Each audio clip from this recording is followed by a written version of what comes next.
Yo, welcome everybody, man. Thank you all for jumping on. It's the Left Fresh Podcast. Happy Wednesday to you all. Everybody getting through the week, getting over that proverbial hump. Left Fresh Podcast on, help you get through that, get you to the last half of the week. Um, as we're winding down, hope everyone's having a great week as I had. Ready to talk some sports.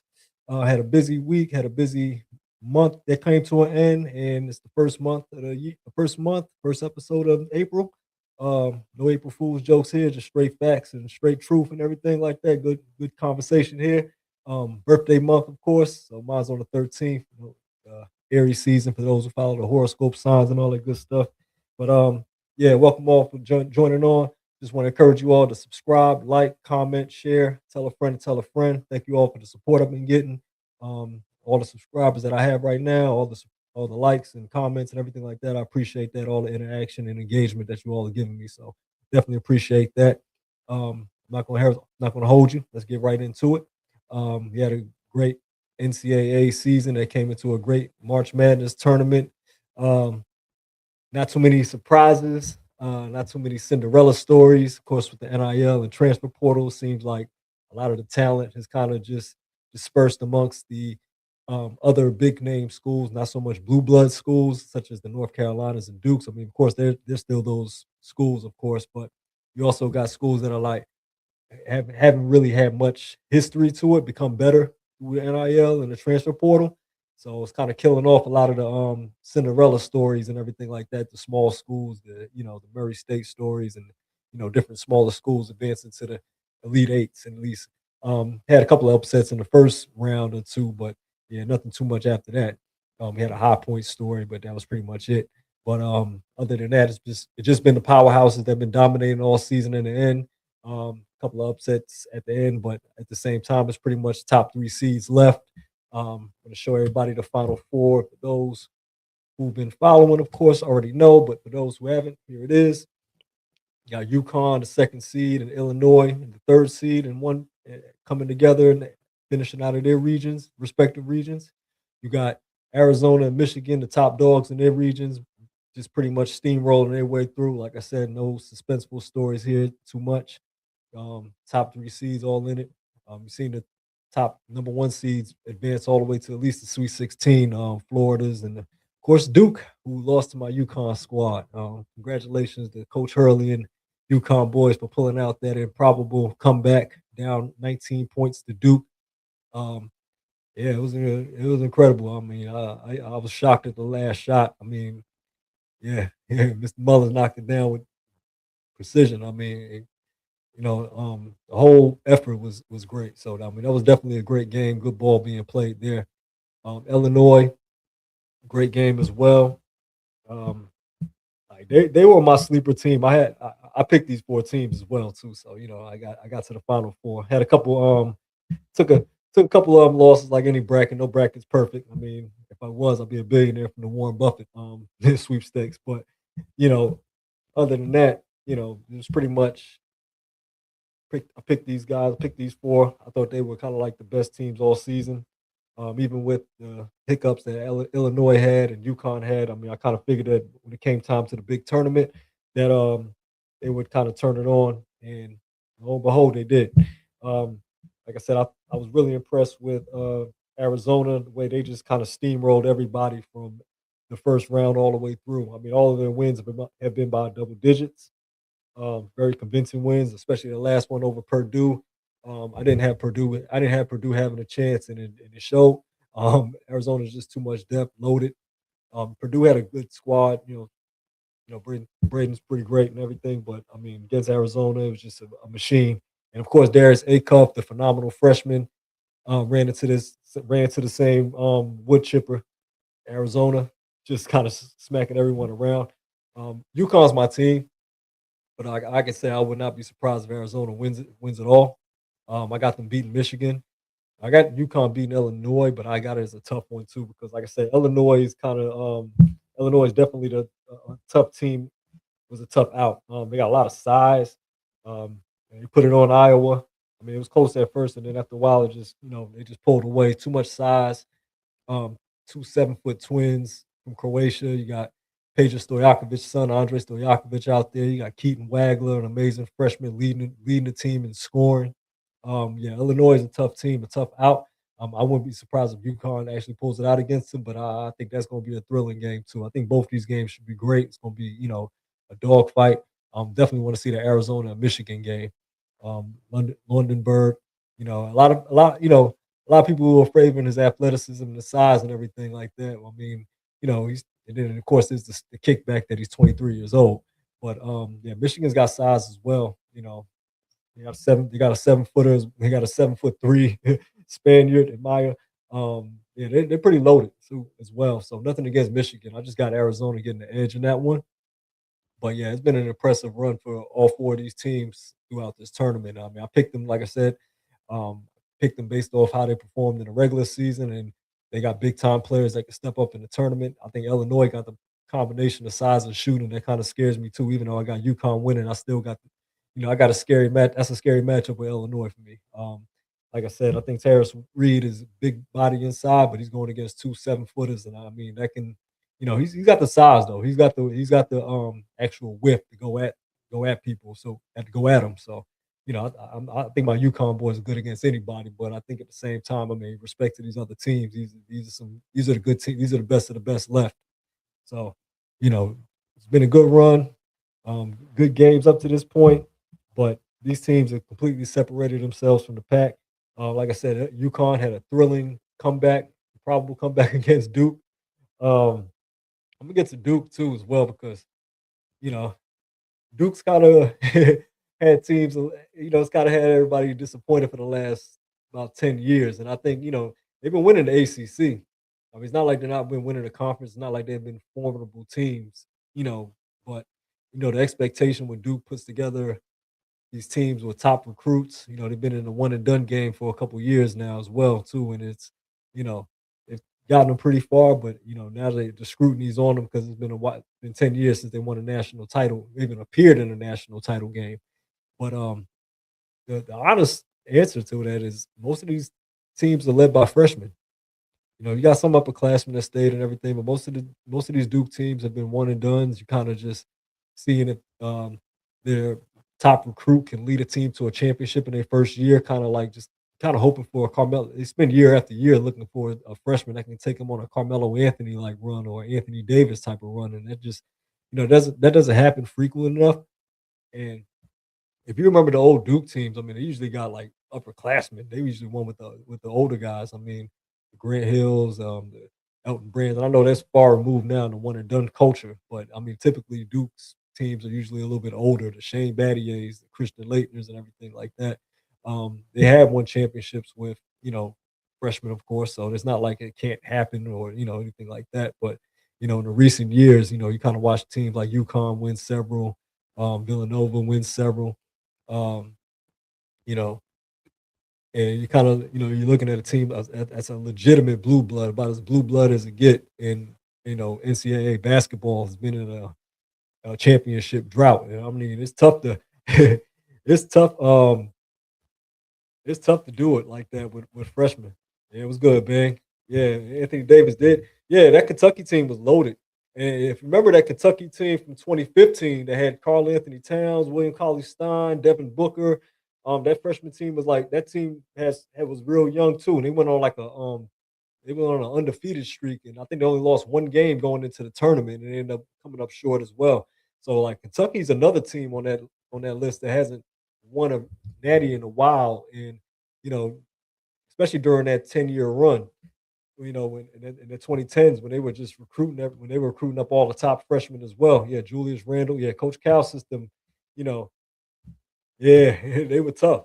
That's what I'm saying. Like those those Kentucky teams had like a bunch of guys go straight to go to the NBA after one year. The John Wall, the Marcus Cousins team in 2010, with Eric Bledsoe, that team was loaded as well. Yeah, Kentucky and Duke were definitely on the one and done train for the last decade and some change, and it didn't really translate to as much natties as you would think because most of the guys was only there for a 1 year ride. I mean, you look at this Duke team, these last Duke teams. I mean, Zion's, the Cooper Flags, Jason Tatum's. I mean, the best players were only there for 1 year, and they were still learning. So they don't have the the usual, not veteran, upperclassman experience to take them in a deep run that they had in previous years. So yeah, Cameron Boozer, it's a tough game, tough call for him trying to advance the ball when the clock was running, and he's trying to hold the lead, and yeah, that's kind of those composure things, you know what I mean, and that's kind of where, like I said, that veteran composure will come in, or upperclassman composure in the college realm. But yeah, I mean, this Final Four right here is going to be an entertaining one. I think UConn and Illinois. Um, Definitely got a lot of size. Like I said, Illinois size concerns me too. 7 footers, twins, Keaton Wagler, Andre Stojakovic. Yeah, they're a sneaky team. That's how they snuck in here while they're under everybody's nose. I mean, I had them all the way here, so it's just like, yeah, I think they're legit. UConn, just banking on Coach Hurley. You know what I mean? Like I said, you got Terrence Reed. We got dudes, man. But it's just we got Mullins, Karamba, Karaba, but we got a tough road ahead of us. And like I said, Arizona is that monster waiting too. Because I mean, I got them beating Michigan, even though I got Michigan is a very low, is a deep squad too. They got the size, but Arizona is loaded. They got the size as well, so that's going to be a good one right there. Yeah, I'm definitely looking forward to that. Um, and let me know in the chat what would y'all think? What did you think was the biggest upset? Because like I said, I didn't really there wasn't too many teams that went like on a deep run. It didn't, you had an upset in the first round, maybe the second round. After that, it was pretty much academic. You know what I mean? Like NIL culture has pretty much killed the whole Cinderella story. You know what I mean? Like if you're good on one of those small teams, if you're good on a team like Hofstra or Akron or anything like that, and you ball out 1 year, then I mean you're probably going to be in a transfer portal on a much better team next season. That's just kind of how it goes, especially when these teams are looking for like older players, because a lot of these younger players they're not really composed for the tournaments, and then the really good ones are only here for a year anyway. Like Darius Acup's not coming back. AJ DeBansa, I keep hearing a lot of different talk about him possibly staying. I'm like possibly not. I think he's going straight to the NBA. It doesn't make too much sense for him to come back another season. I mean, yeah, I mean it's definitely, yeah, exactly. Like if it's, you want to, like I said, you're on a small team like High Point, you know, you thinking, do I want to come back to High Point next year and see if we could go back to the tournament, or you know, take the transfer portal and you know get even better chance at a better run on a team like a Purdue or Illinois, or if you look in Iowa State, their best player Jefferson was a transfer student. A lot of Michigan players are transfer students. You know what I mean? Illinois transfer portal. They put together a European squad. You know what I mean? Like a squad of Europeans together from the transfer portal. And look at that. A lot of these perfect storms. It's kind of taking this cue after college football. The same way Indiana got their guys. Some of these teams that are, like I said, not even characteristic like a blue blood team, just a regular formidable college basketball team can just get exponentially better just through the transfer portal, especially if you're not getting any of the top recruits as freshmen. You know, so yeah, it's definitely an interesting dynamic that's taking control in college basketball, just the same as college football. So I mean, it's definitely interesting. But yeah, that's pretty much it for you know March Madness at this point. You know what I mean? So yeah, football definitely the same way. Like I said, Indiana came in, did the same thing. I watch a lot of teams are going to follow that format now. You know what I mean? Especially in the transfer portal, you're getting guys who are sophomores and juniors, you know, or they coming in for their final ride on a good team to get that run. Oh yeah. I think this is a great dynamic as well. Like I think it's a really good dynamic because, you know, people probably going to miss the Cinderella story, but you got to think like the Cinderella story only went so far. I mean, none of those really, really small teams ever really won a national title. You might steal a few rounds, but that's pretty much where it stops. The Elite Eight and the Sweet 16 is where it stopped. But you got teams like a Houston, you know, who had a deep run last year, kind of fell short this year a little bit, but they're still competitive. They're still in the mix, and through the transfer portal. And like I said, Michigan also, Illinois, you know, Duke's going to have to adapt. St. John's adapted. That's why St. John's kind of resurged. So it's just different. It's now provided another dynamic for teams to get better and stay competitive. And it's like taking hold of college basketball across the board, college sports across the board. So yeah, it's definitely a good look though. But yeah. we're gonna switch gears into the pros. I think next week's gonna have the results. Let me know your predictions in the chat. But yeah, we're gonna switch gears into the NBA. See how the regular season is winding down. It's April. It's officially the last couple weeks of the regular season before the playoffs start. Everyone that just jumped on, please subscribe if you haven't. Like, comment, share. Welcome on. But yeah, we're gonna get into the NBA. One of the news that hit this week that I'm not going to talk too much about, but I'm pretty sure everyone's heard everywhere at this point that Chicago Bulls released their point guard Jaden Ivey. He made some. He was, kind of going through injuries and recovering from injuries, and I think, and I'm pretty sure the reports now have come out that the Bulls are trying to sit him down for the season, but they waived him for conduct detrimental to the team. Apparently, he was apparently he's really, really, big on Christianity and religion and everything like that. No problem with that. But um, he kind of went to Instagram Live after the news of being waived, and he really went on a long rant and a lot of speculation both ways. And I guess the Chicago Bulls have just decided that hey, he's a little more trouble than he's worth. Um, the stuff he said they don't tolerate. It's kind of anti-inflammatory. It's kind of inflammatory to other groups. Um, you know, Chicago Bulls decided as an organization they don't stand by that, and they ultimately parted ways with him. Um, wish him the best of luck, but always a main component of religion and politics is probably something you shouldn't bring into the workplace as far as discussing. So that's kind of my take on it anywhere across the board. But looking at Jaden Ivey, it's kind of been a tumultuous year and a half for him. A lot of people probably don't know Jaden Ivey too well. He's only been in the league about 3 years. He was drafted out of Purdue in 2022 with the fifth pick in the draft. So he was a very high draft pick, 6'3". He was kind of known for being an explosive guard, scoring type of guard. Had high hopes for him, a lot of potential. Bing, I'm gonna get to that in a second. Yeah, he thought he was Kyrie. Yeah, yeah.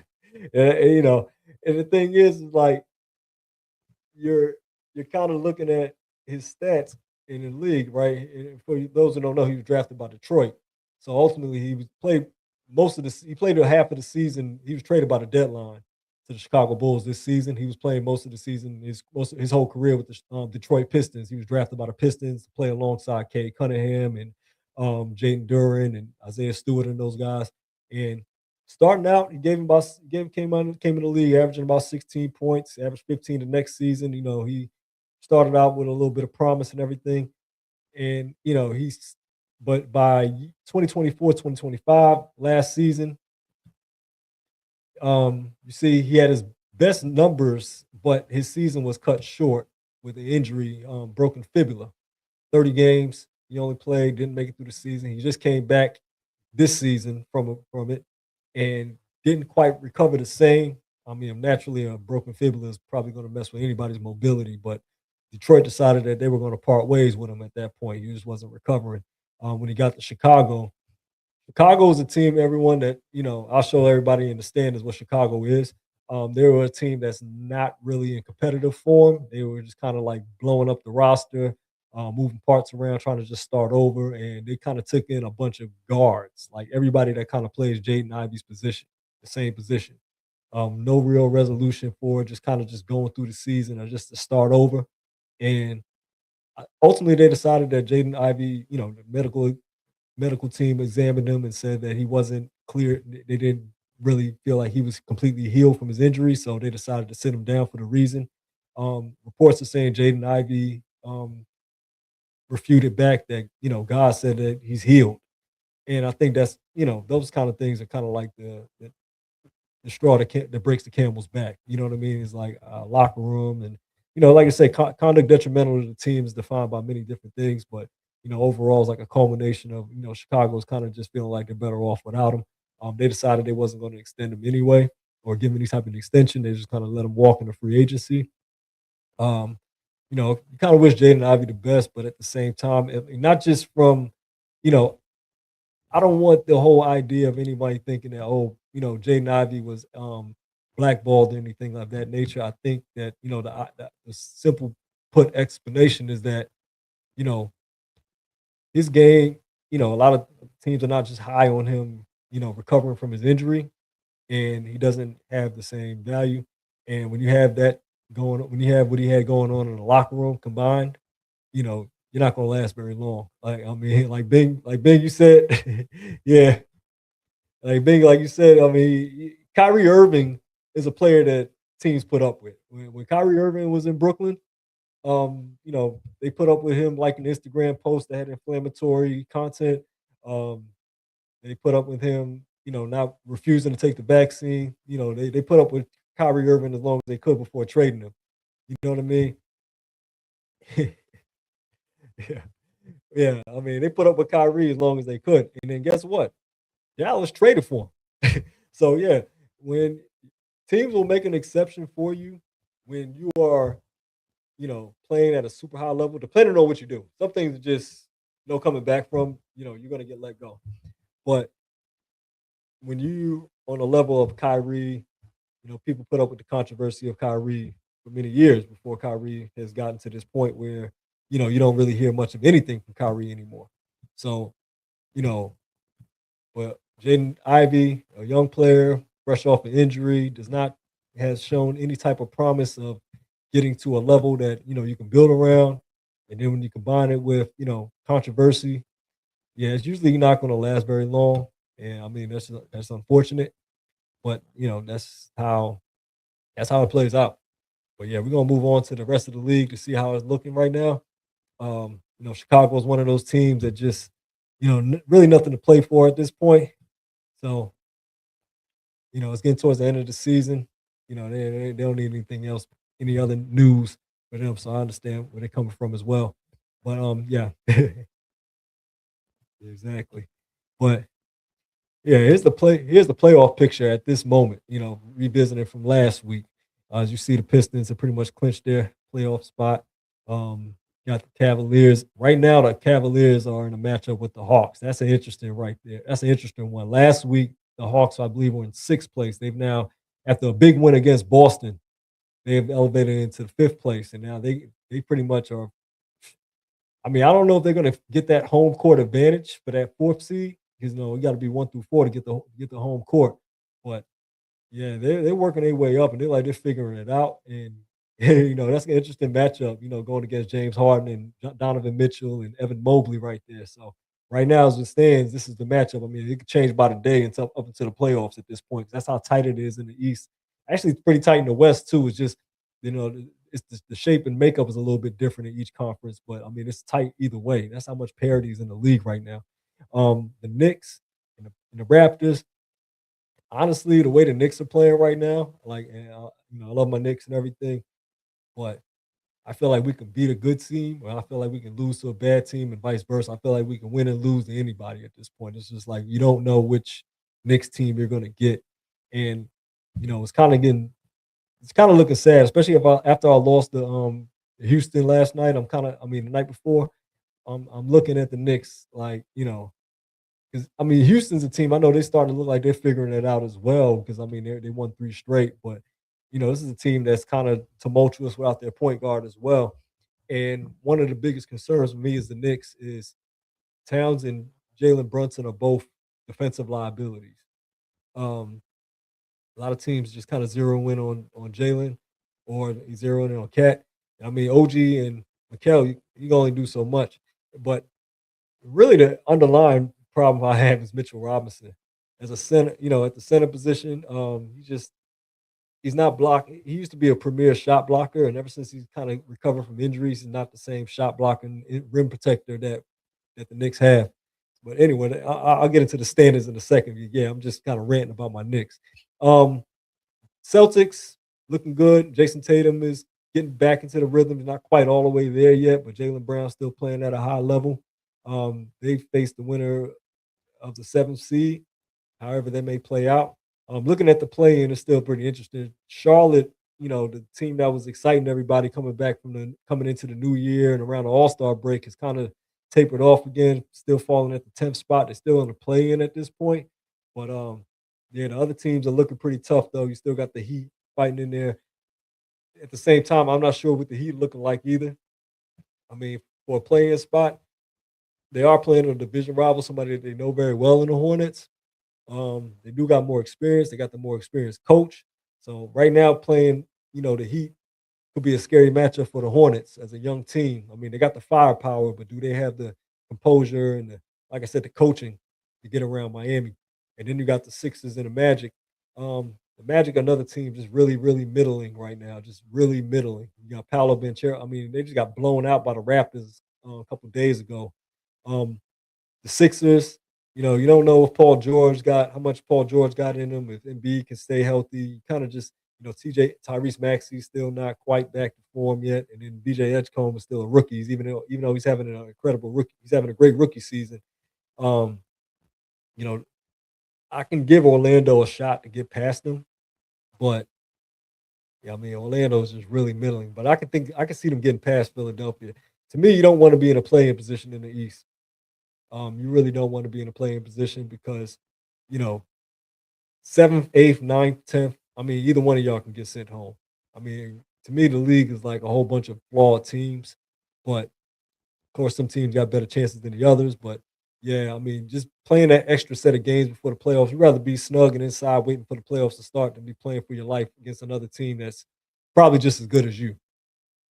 Switching over to the West, I see reports that Steph Curry's supposed to be coming back, maybe to help the Warriors get out of that 10th spot, but it's looking ugly for them. No Steph. I don't even see him getting past Portland without a Steph Curry, at least not at 100%. And I know Portland is really young, but they're a lot.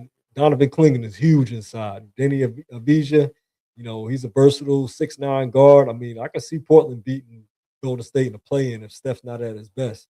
Um, like I said, that Jimmy Butler injury really killed it for them. I mean, extending them to a contract after 35, and then the ACL tear right after is like, oh, that's just the pits right there.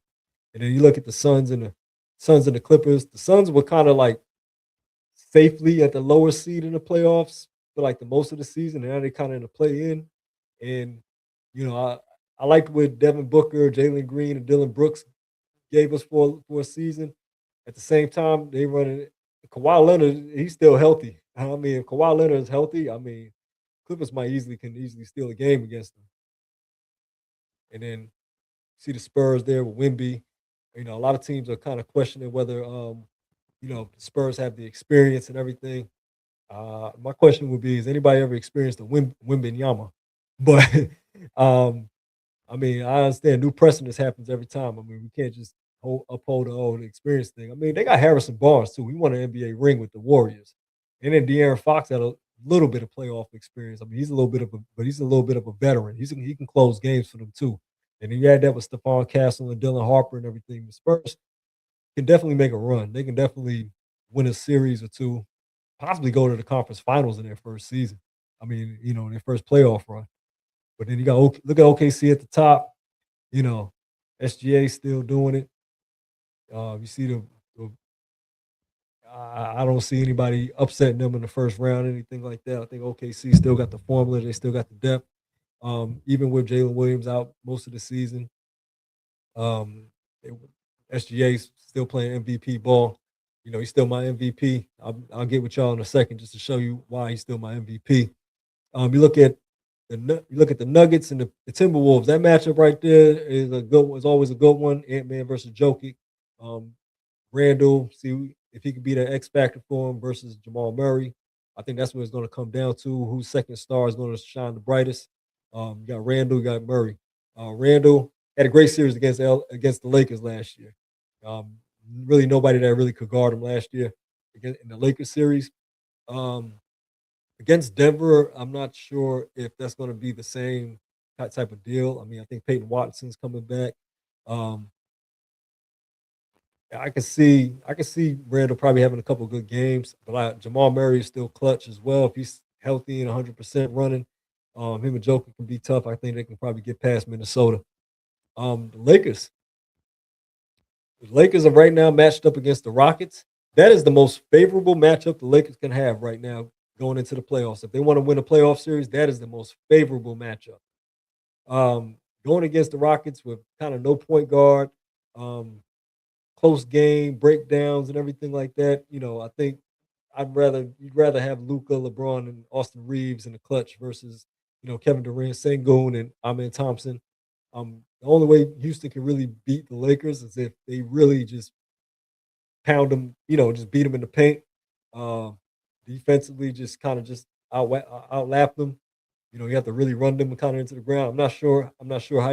How they can beat the Lakers without any real structure because losing Van Fleet kind of really hurt the Rockets, and it's kind of going to show in the playoffs when they need to control the tempo and the pace. I think Luca, LeBron, and AR. I think they can kind of I think they can figure that out to get out of the series with Houston. Um, After that, it gets tough for the Lakers though because you face the winner of the Spurs, and I think that's going to be tough. DeAndre Ayton's going to have his hands full after that, and even in against Houston, I mean, DeAndre Ayton against Sengun, I mean, he's going to have to step it up. I mean, the Lakers are a lot better defensively than they have been throughout the course of the season in his recent run. But yeah, it's going to get put to the test in the playoffs. But I would say that the Lakers' best chance is to definitely go against Houston. Yeah. Now we're going to look at the rest of the standings. We talked about all the contenders. See it all in clear as day now. You can see the bottom feeders.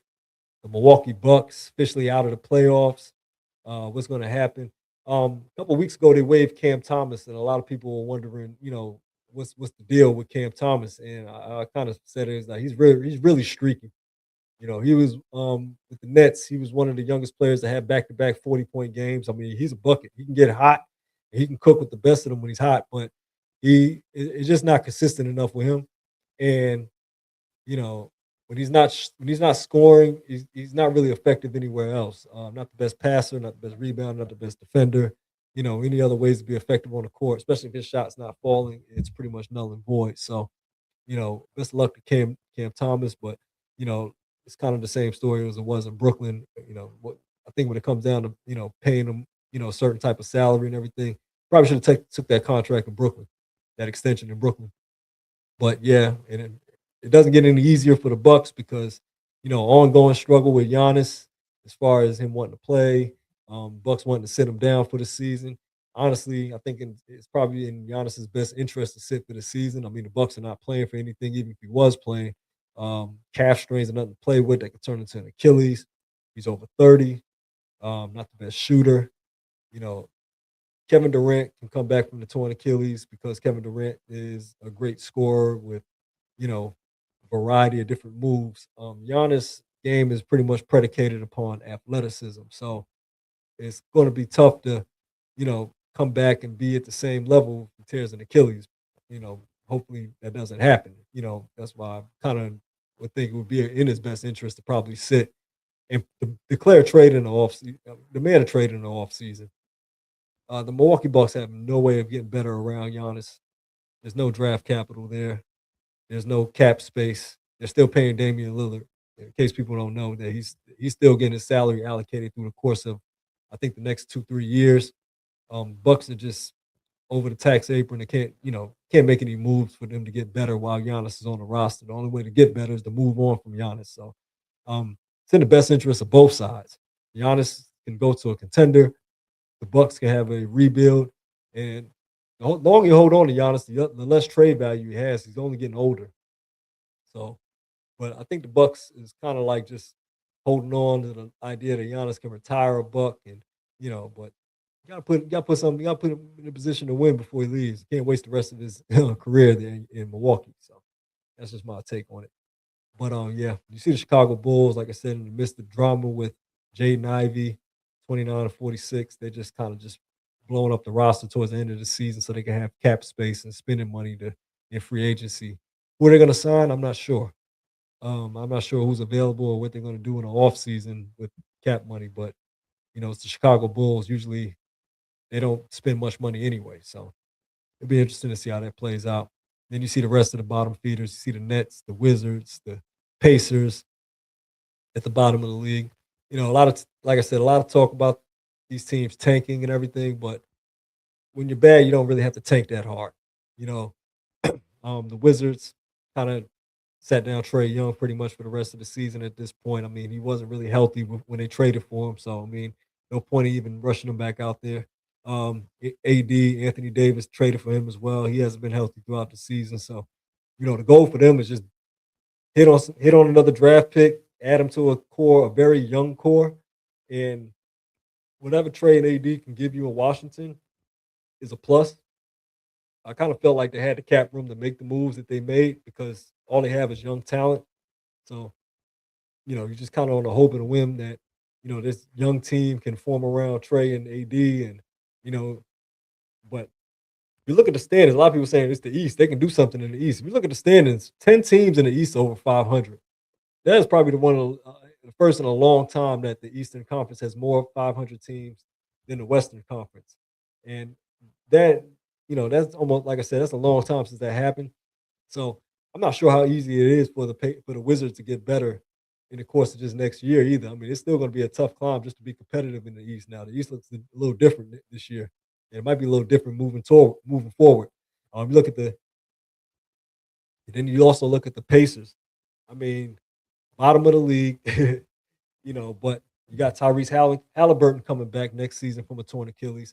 And then you got a draft pick, a lottery pick that's going to be coming through. So that's going to be something else to look forward to as well. Yeah, so definitely looking forward to that. Um, Looking at the West, yeah, like I said, you see the Thunder still at the top, 60 wins, um, 57 wins for the Spurs. Lakers at 50 wins. It's been a while that there's only been 350-win teams in the West, like I said, and I mean and that is 9 teams at 500. But I mean, a lot of teams are teeter tottering right there. Those last three, the seventh, eighth, and ninth seed are just teeter tottering around. But yeah, I mean, I know it's only one team difference in the East, but I mean, it's been a while since the East has had any type of leeway to look the West in the eye. You know what I mean? Like, but yeah, you see the Warriors. Um, I think that's probably what the kicker is too. Though usually the Warriors are at least 500, but yeah, without Steph, it's pretty much a done deal. Um, yeah, they pretty much sold up in the West though. I mean, when you see your play-in teams, the Grizzlies. I'm sorry, the Grizzlies are just 25 wins. Like the gap between the 10th and the 11th seed. I mean, yeah, they're clearly out. You know what I mean? Like 11 win gap. So I mean, that's pretty much the bottom of the West, pretty much sold up for you right there. The Grizzlies, the Pelicans, the Mavericks, the Jazz, the Kings. All of these teams are in the sweepstakes for a deep draft class next year. They got Darren Peterson, AJ DeBosa, like I said, the Keaton Wagglers, Darius Acuffs. Yeah, I mean, a lot of these teams are. This is why a lot of these teams at the bottom are willing to tank and get rid of their best players, sit their best players, just to get a chance at some of these players that's coming into the league so they can rebuild forward with. Plus, a lot of cap room gets dumped off as well. It's one thing to have a team that's middle of the pack or not doing well, but it's another thing to have a whole bunch of cap space tied up into like 2 or 3 players you're not getting anything from. Like going back to the West, the Grizzlies wanted to get rid of Ja Morant badly and had literally no market for him. Not only, not so much about John Moran even being trouble off the court, just on the court. He's injured most of the time at this point. The athleticism, usually doesn't last very long with point guards, with hyper athleticism. I mean, I don't want to, say the Derrick Rose or anything like that. That's a broad correlation, but hyper athletic point guards usually don't have a long span. And, John Morant's shooting is still pretty erratic. It was pretty in the low 40s this season. And then you look at the Pelicans. The Pelicans are just kind of optimistic about Zion. They just kept Zion with Derek Queen, even though they're both undersized. Doesn't really make much sense to have those two together on the team at the time. At the same time, I mean, they're two different styles, but they're like the same build. And it's like you don't really. I feel like you got to pick between them at some point. But I think this is a team that's, bad and another team that can't get rid of their star that they invested so much in. So they kind of just got to roll with it. The Mavericks, another lottery pick potentially to go with Cooper Flag. They're just rebuilding at this point after making probably one of the most lopsided trades in NBA history. The Luka Doncic trade still haunting the Mavericks, but they're just rebuilding from here at this point. Another lottery pick. If they get high pick in the lottery to add something to Cooper Flag, they might build a team back a little bit quicker to where everybody can kind of just not never forget. I don't think you'll ever forget. You know what I mean? I think that's a landmark event. The Luka Doncic trade is a landmark event. But I think they can actually move on from it if they rebuild quickly. But yeah, that's pretty much what the NBA is right now. Like I said, we're getting closer to the playoffs, getting more interesting at this point. Um, these last couple of games are pivotal, especially in the play-in spots. If you're a team fighting for a play-in, that's where it really gets critical. The teams at the top are pretty much locked in. I mean, you might see a couple of changes. Like I said, the Hawks moved up from um, Hawks been shooting up through the whole standings. I mean, they went from play-in a couple weeks ago to fifth seed. So right now, though, they got a tough way to get to the fourth spot. Though I don't know if home court advantage is really within reach. 4 games back of the Cavaliers for it. So I mean, it would take the Cavs to take a slide along with them to keep going up to catch that. You still got the Raptors who just a game back of the Hawks too, so that can get interesting. Those 2 seeds right there can determine a lot because honestly, as a Knicks fan, I'd rather not see the Hawks or the Raptors. I kind of rather see the Sixers. Yeah, if the Sixers can get back in there, I wouldn't mind seeing the Sixers in there. But yeah, I mean, unless the Knicks will have to drop a couple seeds just in order to, yeah. But then again, that would kind of be kind of wacky. But Knicks got to step it up.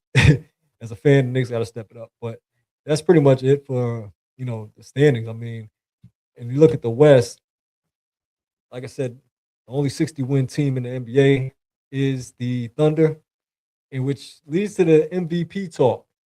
And to me, with all due respect to even Jokic, respect to Wimby, respect to Jalen Brown, sad and unfortunate with Cade Cunningham. He was definitely the other case for the MVP as well, and even Luka with a rising case for MVP. The fact that it's so up and down just really, really kind of takes away the shadow of a doubt that SGA is probably going to win his second straight MVP. You look at the second in scoring behind Luka Doncic. Luka is the league leading scorer, but I think when you take in consideration that SGA has once again led the OKC Thunder to the best record in the league, when you take in consideration that he's also done that pretty much without his co-star Jalen Williams throughout most of the season as well, that's really a compelling story because the case that Jalen Brown was having an impressive season and the Celtics are doing so well without Jason Tatum for most of the season, Thunder have a better record. And SGA has been doing it without his co-star. So, I mean, that's kind of the thing last year, narrative, OKC was stacked. They didn't even need SGA to be a formidable. They're still a playoff team without SGA. That's not quite entirely true. I mean, SGA is really elevating a very young team, one of the youngest NBA championship teams in history. So it's definitely SGA, and that's pretty much doing the lifting, especially this season. If you had questions about last season, the questions should pretty much stop this season. Like I said, you see the statistics. He's also amongst the league leaders in steals. He's averaging 31 points, 6 assists, 4 boards. But another thing that I looked up too, and this is something that even Jokic, like I said, Jokic right now is, pull up and Nikola Jokic because Jokic always has an MVP case just off of just analytics and statistics alone. But at the same time, he's not really leading the standards. But yeah, if you look at it right now, Jokic is leading the league in points and rebound. I mean, not points. He's leading the league in rebounds and assists, and nobody's ever led the league in rebounds and assists in the same season. Statistically, his advanced analytics are still through the roof. But we look at SGA this season. SGA is leading the league in offensive win shares, leading the league in total win shares, and he's leading the league in win shares per 48 minutes. For those who don't really follow advanced analytics like that, that's basically saying SGA is doing a lot of work. He's doing a lot of elevating of a team that, like I said, it's pretty deep. It's very deep, but it's still very young. And SGA has been the closer for them. He's been, like I said, an efficient scorer, and also very underrated on the defensive side of things. You see the leading scorers in the league. Like I said, Luka has a case being a leading scorer, averaging 33 points a game. SGA is averaging second right there. Ant-Man's averaging 29. Tyrese Maxey's been out for a while, for a little bit, averaging 28. Jaylen Brown having an impressive season for the most part without Jason Tatum. Um, Kawhi Leonard, 28. Jokic. I'm not even looking up the rebounds and assists because Jokic leads the league in both of them. So, it's crazy that Jokic is, Jokic is still going to be an MVP candidate legitimately every season. It's just a matter of how far his team can go in the standings, because that's kind of the driving point for SGA at this point, is that one, his team's at the top of the standings and he has statistics to back that he's literally the best player on his team, doing the elevating, doing the lifting. So, um, yeah, that's pretty much how I got it pegged out. I mean, SGA is once again the MVP. I don't see anything towards the end of the season changing that.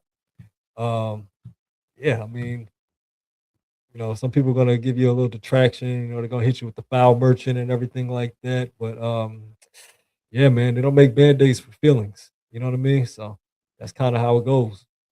Um, that's it. What I got for the NBA talk. Like I said, those who, I'm getting towards the end of the chat, but those who just jumped on, subscribe, like, comment, share, tell a friend, tell a friend. Been a joy with you all. Last segment.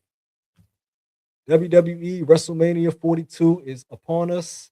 Those who are wrestling fans, I follow wrestling still, mostly with a lot of documentaries behind the scenes, a lot of history and everything like that. But I still keep up with what's going on in the new modern days of WWE as well.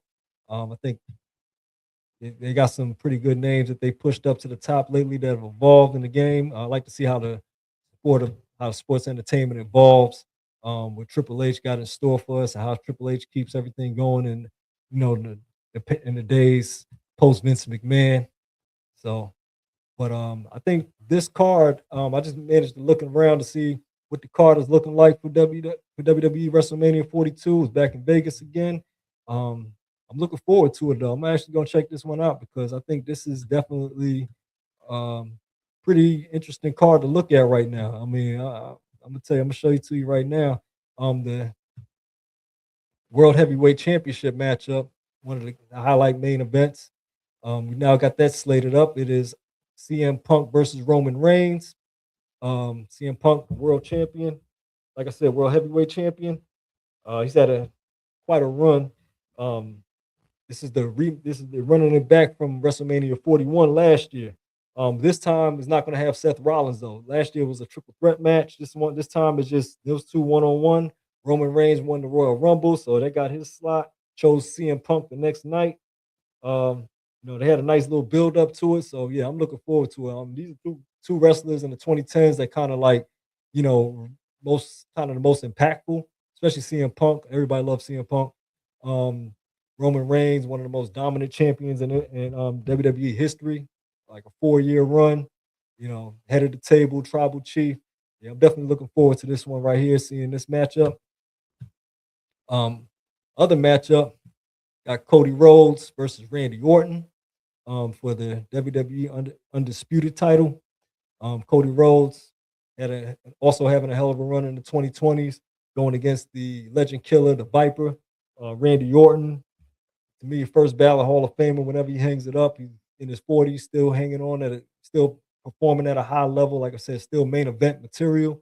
I remember him from his early days, from OVW all the way into WWE.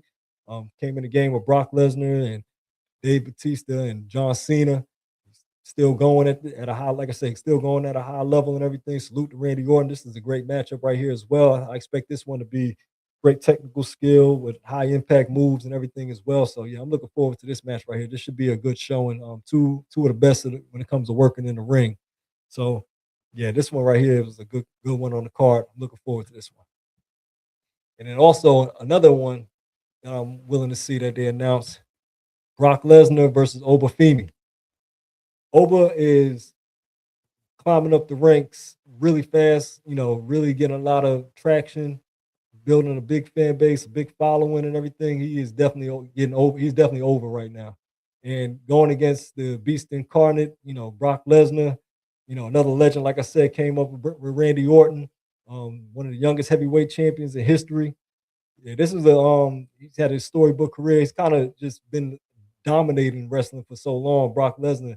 And then to see him go against Obafemi, and like you see the build up for it. Oba was like bringing it to Brock. I mean, these big hesitation, power bombs he was putting on him and everything like that. Oba's a beast.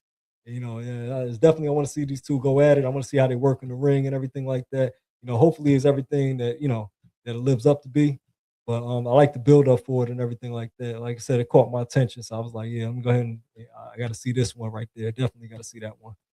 I'm gonna show you the ladies matchup they announced: Jade Cargill and Rhea Ripley. Um, Rhea Ripley, one of the more popular ladies stars in history. This one's going to be a good one as well because she's also she lost she lost the women's tag titles, but she's also won the women's elimination chamber to get a shot at Jade Cargill. Jade Cargill, one of the great champions, female champions of this era. This ought to be an interesting matchup too. I mean, these two can definitely work in the ring, so it's going to be interesting to see this matchup. I want to see, the counters that Rhea can put on, the high flying acts, and then Jade and her athleticism. I mean, yeah, it's gonna be a good one to see. And then the final match that I'm gonna talk about, but it just caught my eye. There's a couple more being added to the card as well. You got Seth Rollins versus Gunther. Gunther's been like the legend killer. He retired Goldberg, retired John Cena, retired AJ Styles, and this matchup right here with Seth Rollins ought to be an interesting one as well. Seth Rollins came off an injury a couple months ago, but he's been, you know, like I said, he's one of the best. Came in the game with the Shield with Roman Reigns, and Dean Ambrose no longer with WWE, but yeah, when they came in together, that was a big, the Shield was a big thing in the 2014, 2015, and then they just kind of dissolved, and Seth just evolved into a superstar as well. So yeah, him and Gunther, that should be a good matchup right there. I'm looking forward to this one as well. So yeah, I'll be tuned in to WrestleMania. This is a 2-day event, Saturday and Sunday, April 18th and the 19th around 6 p.m. Like I said, back in Vegas again. The headline is the rematch between CM Punk and Roman Reigns minus Seth in this matchup, but Seth is going to be taking on Gunther in this one. So this will be other good matchups to come. I'll be back in there, tapped in with you all next week and everything else, jumping in on the build up and everything. But yeah, that's my time for the night, though. I appreciate you all for jumping on. It's been a good run. Hope you all get through the rest of the week just fine. Be back on Saturday for the hip hop episode. I got a good episode lined up, good segments to talk about, good discussions to have as well. Like I said, I enjoyed jumping on with you all. Appreciate you all for jumping on the live. You can find me on Instagram. This is Left Fresh. Find me on TikTok. This is Left Fresh. Um, Doing these times pretty much from here on out. At 9 o'clock is the sports night on Wednesdays. 10 o'clock the hip hop night on Saturdays. Like I said, pretty much the March Madness pretty much decided my slot for me, but I thought this is kind of like this is a great slot just to keep going with from here on out to catch everybody, after a hard day of work, or if ready to wind down and need something to listen to. So I really appreciate you all. It's the Left Fresh Podcast signing out. See you all Saturday. Have a good night.